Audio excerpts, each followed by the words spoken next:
So, ladies and gentlemen, the Karims, a sporting dynasty. Today, in one of the legends' office, a Kenyan cricket legend. Kindly introduce yourself, sir. My name is Aasif Karim. I'm a former international cricket and tennis player for the country, and currently I'm a businessman, among other things that I do. And we have initiated what I think will be an exciting project for this year called the Kenya International Sports Film Festival. Please tell us about when did you start playing for the country and in what capacity? For tennis, tell us about tennis, then cricket. Well, we have a family history. My father was a tennis champion for 25 years in Mombasa, from 1951 at the age of 17 to the time he retired in 1977 at the age of 42. For 25 years, nobody beat him, and he also played very high level of cricket. So obviously it was in the family genes, and I carried on, played for the country first time in 1980 on a tour to Zimbabwe when they just got independence. They were known as, I think, Salisbury. Salisbury was the town, but then the city became Harare. So the first time I played was in 1980. And of course I was playing tennis also, and then I went to USA on a tennis scholarship for 4.5 years to the US. And I came back and continued playing tennis and cricket for a few years until the last time when I played the 2003 World Cup, when Kenyans did extremely well and we reached the semi-finals of the World Cup. Actually, in the World Cup, the newspapers said Karim against Australia. Tell us about that, because you had retired before that. Correct. So how did you come back again for the World Cup? Absolutely. In fact, after the 99 World Cup, I'd already played for 20 years for the country, and I always believed that it's better to people to ask you, why did you retire, instead of when are you retiring? Yes. One word changes the whole thing. And I felt I had served the country quite well for 20 years, and of course I had to continue with business, because cricket really was not a paying profession. It was more for the love of the sport that we played. The income was very minimum, but it was not something that could sustain you on your daily life. What you're saying is actually true, because I know some of the Kenyan internationals who are my friends, people like Humphrey Kayange. You see, Humphrey Kayange has another job as well, and he's a Kenyan legend. There's this lady who was a boxer, which was her name, Congestina. She fights for the country, gives the country glory, and they just fade away. Why is that? How does it happen? Is there something that we don't know as the fans? First of all, I fully agree what you've just said. I call our Kenyan sportsmen and sportswomen as the unsung heroes of this country. It's very sad that the government has not taken the sports seriously as it needs to take. And if you look at most of the Western world, they respect, acknowledge, and really give good rewards to their sports ambassadors. And in Africa, things have also improved. If you look at South Africa, if you look at Nigeria, you look at the Western African countries, Egypt, they really do value their sportsmen and sportswomen. It's time now, and it's part of His Excellency's manifesto. I remember in 2012 that sports is going to take a very high jump. Unfortunately, we have yet to see it. So I hope that we do take it up seriously. We need to take it at a very high level. We need to have sports inculcated at every school, at every estate, in all the counties, because that, I think, is a huge unifying factor. And politically, the country right now needs some sobriety. And that cannot be a better platform than sports, because that unifies. A very clear example is when you see our marathoners win races. We don't say which tribe has won the race. We say Kenya has won. So those are very good things that we need to inculcate. And as I say, our foundation, the Safinaz Foundation, this year has come up with an idea that we would like to host an international sports film festival. That I feel will be an inspiration to the youths that are coming in. It will inspire the society, but more importantly, it is going to recognize our sports ambassadors, and something we need to document and keep it for posterity. Speaking about the film festival, we have so many film festivals, and for the first time we have a sports film festival, so that it's clear to everyone out there. The sports film festival, what are we really going for? Because are we going for filmmakers who have made films about sports? What is it about exactly? The sports film festival is related to anything and everything to do with sports. Whether it's a sports movie, whether it's a sports documentary, it is something that inspires. When you see any, in fact, right now, sports biopics are very common in Bollywood, very common in Hollywood, and you see a lot of these top sportsmen movies being done. So we are looking, first of all, primary purpose is to get Kenyan movies done for the Kenyan sportsmen and sportswomen. We lack in that. Unfortunately, we don't have much of it, but these are seeds that are being plowed in now, so that in years to come, it will open up the eyes of the government, it will open up the eyes of the sportsmen and the sportswomen themselves, that we need to document this, because that will be something that will be an inspiration for the youngsters that are coming through. We are expecting quite a few movies from international. In fact, we already have about 150 that have been submitted in the last 2 weeks since we started. Okay. So we are expecting a lot of exciting and inspirational movies, and we need to showcase it to our Kenyans to see what the world has done, how they've appreciated their sportsmen and sportswomen, how they've documented something that unifying factors come in because of sports. So hopefully, with time, we will get a lot of movies produced by the Kenyan filmmakers. So where if I want to submit, of course now I can't qualify because I've interviewed you. If I win, people will say we know each other. But for the people out there, whoever wants to submit, where can they submit their films? Well, or get more information? Sure, we have a website called kisf.or.ke. KISFF.or.ke. And as far as you are concerned, I am also a sportsman. So the KISF team is independent from Aasif Karim. Yes. So if you want to submit, you can follow the website. It will give you all the regulations on what you need to do. Okay. And you submit it, and then the jury and the judge will then decide which ones movies need to be filtered, which ones may even win awards. Okay. And in line with sports, I saw on YouTube that you self-funded a documentary. Tell us about that. How do you just wake up in the morning and you decide to self-fund a documentary?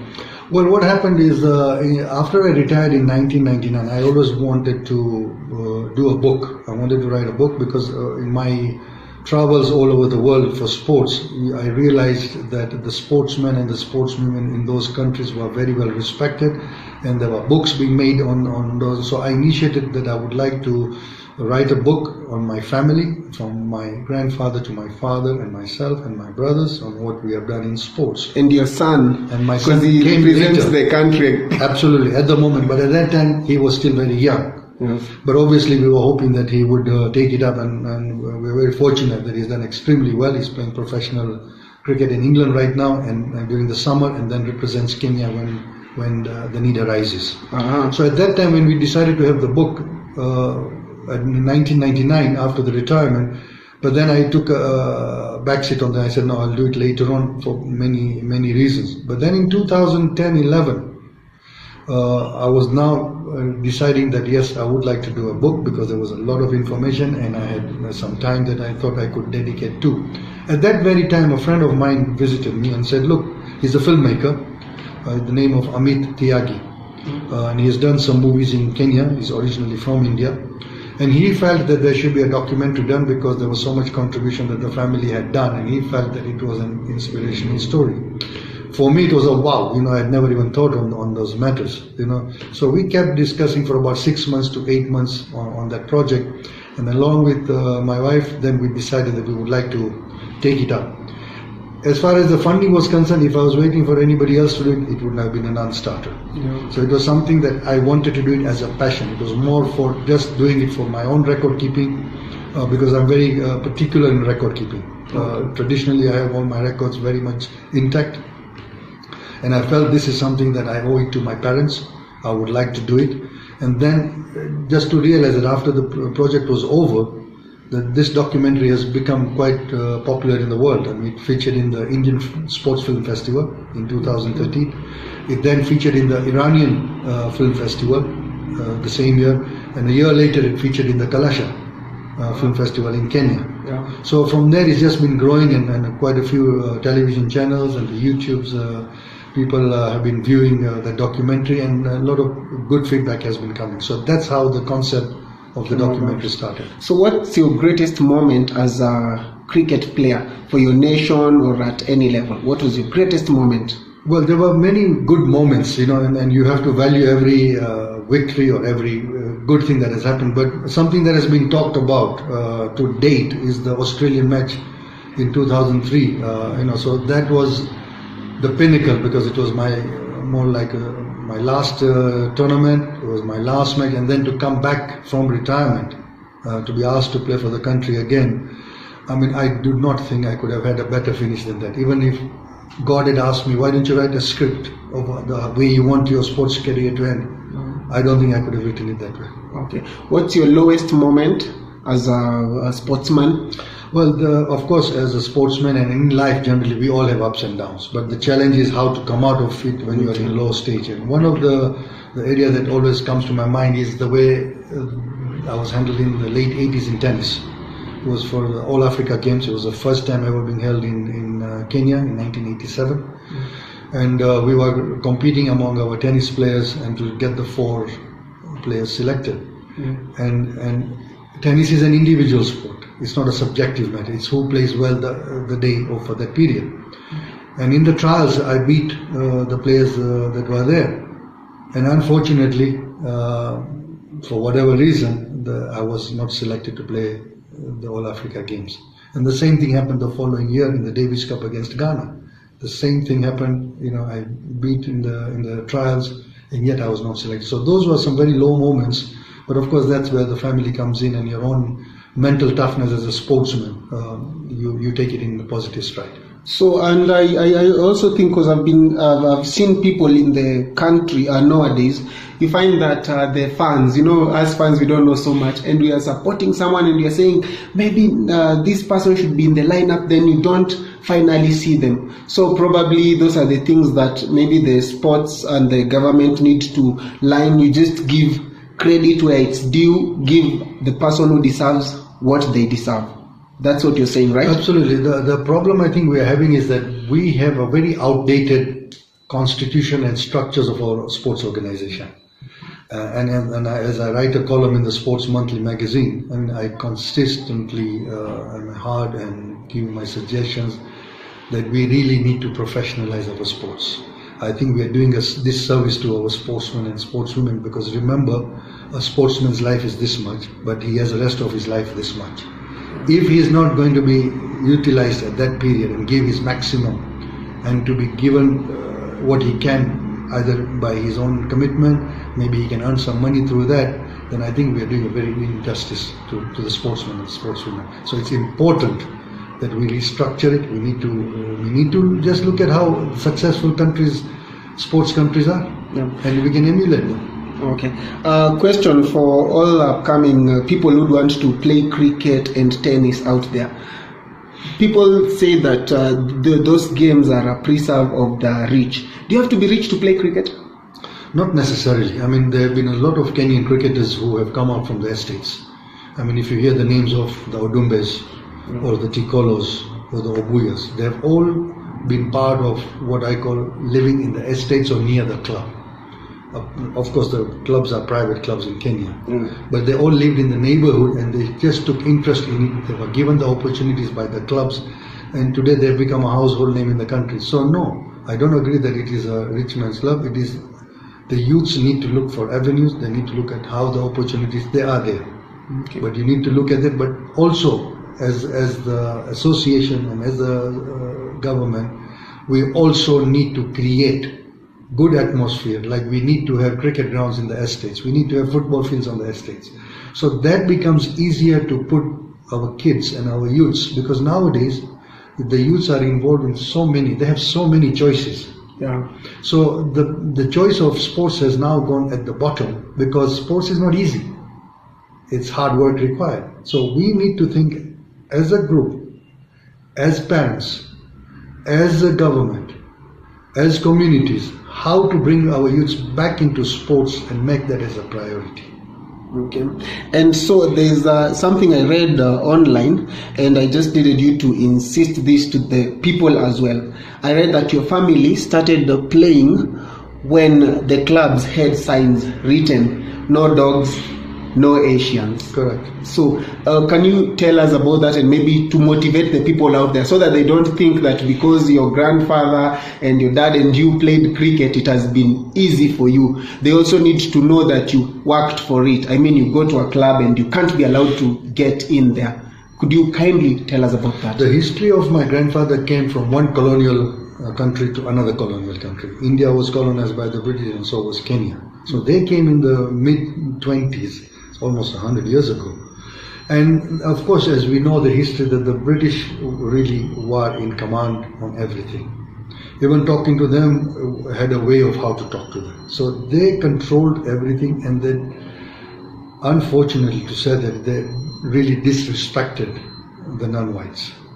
And as you rightly said, all the white clubs then had a signboard which said, no dogs and no Indians allowed. So even if you had to play against them in a sports event, your changing room and your area would be completely secluded from where they were. So your changing room, or you would be under a tree, whereas they would have a clubhouse. So there were a lot of challenges. So that's why I have a lot of respect and regard for my father, not because he was my father only, that having overcome all those challenges, economy was a huge problem. You know, you're coming from minus from India financially to trying to keep a family here together, to go on and beat the Europeans, you know, with those limitations. And then the good thing about the British was that they really did respect anyone who did very well in any field that they were in. So my dad did extremely well in sports. So a time came when that even he was respected by being referred to as Mr. Karim, instead of how the British used to refer to the Indians then. Yes. Okay, cool. So that I hope has encouraged someone out there so that they don't think that everyone has it easy. Are your social media handles? We have the social media handles. We have the Facebook, we have the Twitter, we have the Instagram. We look forward to your support in November. Okay. Cool. Thank you so much, sir. Welcome.